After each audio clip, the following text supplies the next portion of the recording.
वो इस किस्म के हैं कि जो पहाड़ पर मेरा वर्कर है उसको सिक्योरिटी थ्रेट बनता है। ये white collar killers, they speak to kill. बिल्कुल सच है, दिल्ली के चीफ मिनिस्टर बंद है, लेकिन इफ फारूक साहब is outside jail, it is at the pleasure of BJP government. Now time has come to explain for both BJP and doctor Farooq Abdullah कि मामला क्या है।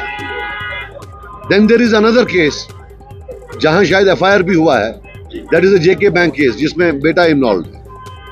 इतनी मेहरबानियां किस लिए एक दूसरे पर कर रहे हैं? सिर्फ इसलिए कि जो बयानात, पोलराइजिंग बयानात पूरे हिंदुस्तान में चाहिए होते हैं, वो नेशनल कॉन्फ्रेंस करती है, वो नेशनल पॉलिसी इशू करती है। खुदा का वास्ता लोग जागे और उठे कि कश्मीर का मामला नहीं, अब तो ये नासूर बन गए हैं पूरे हिंदुस्तान के मुसलमानों। नहीं, मेरा कोई ऐसा कोई जाती जिद नहीं है उनसे, लेकिन एक रियलिटी है कि पिछले 30-40 साल से उन्हीं की हुकूमत रही जी। तो ज्यादातर जो जैसे 1987 की चोरी उनके टाइम में हुई, किलिंग्स, हैंगिंग्स, जो फांसियां, सब उनके टाइम में। तो उनकी नहीं बात करें तो किसकी बात? यहाँ जो रीजनल पार्टी है जो दिल्ली से मिलकर जिसने सबसे ज्यादा जो एट्रॉसिटीज की है, वो है, तो कैसे वो तो नहीं कर सियासत तो ठीक है आपस में नहीं, हम पर कोई पर्सनल टारगेट करे पिछले 2 महीने से तो आपको मैंने सुना नहीं। आज किसी पर पर्सनल हुआ तो आपको दर्द होने लगे, ये भी तो सही नहीं है। अगर हमारा पर्सनल है, अगर किसी और का पर्सनल मामला होता है तो क्या हमारा पर्सनल नहीं है? हम क्या रास्ते पर पड़े हुए हैं? हम क्या पत्थर से पैदा हुए हैं? तो वो ठीक है, उसमें आप देखिए पहले किसने शुरू किया, हु स्टार्टेड फर्स्ट, वो देखिए। बाकी आज के बाद जो टारगेट करेगा तो हम पर्सनल जाएंगे, कोई हमारी जात पर करेगा। What is this? हिंदुस्तान का सबसे जो प्रोटेक्टेड पर्सन है वो ये बाप बेटा है। प्राइम मिनिस्टर के बाद 100 आदमी इनको प्रोटेक्ट करते हैं। जो इनके बयानात हैं वो इस किस्म के हैं कि जो पहाड़ पर मेरा वर्कर है उसको सिक्योरिटी थ्रेट बनता है। ये white collar killers, they speak to kill. ये बोलते इसलिए हैं कि बंदे को मारे कोई। इन कातिलों का नहीं बोलूं तो किसका बोलूं? आप मुझे बताओ।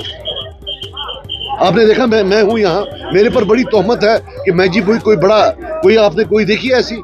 इन बाप बेटों में कोई होता यहाँ किलोमीटरों तक किसी को घुसने नहीं देते, परिंदे को रिमूव करने देते हैं।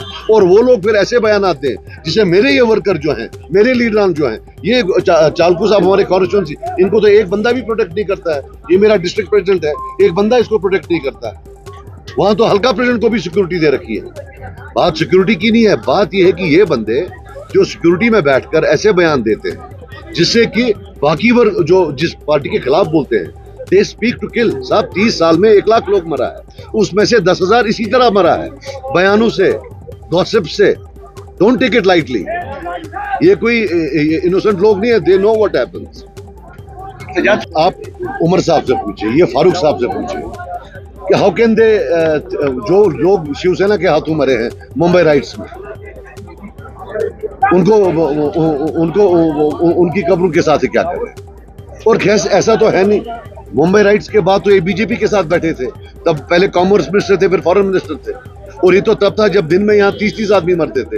इनको तब शर्म नहीं आई तो आज क्या आएगी? So there is no contradiction in them. It's only that ये जो गुड एंड बैड हो गया है, that anybody NC aligns with is good, the moment they don't ally with them, they are bad.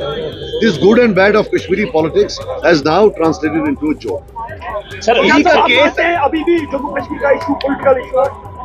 Political issue तो हमेशा रहेगा ना बेटा, नॉन पॉलिटिकल कैसे बनेगा? सर, कितना चैलेंज है आपके लिए नॉन कश्मीर की? इससे पहले भी नेशनल कॉलेज के पार्लियामेंट। देखिए, मैं आपको बात बताऊं, मैंने परसों कुछ आंकड़े रखे। 1982 में इन्होंने 65% वोट लिया, 2019 में इन्होंने लिया है 29% वोट। हमने 1982 में तब लिया था कोई 8% वोट, 9%। लास्ट टाइम हमने 25% लिया है।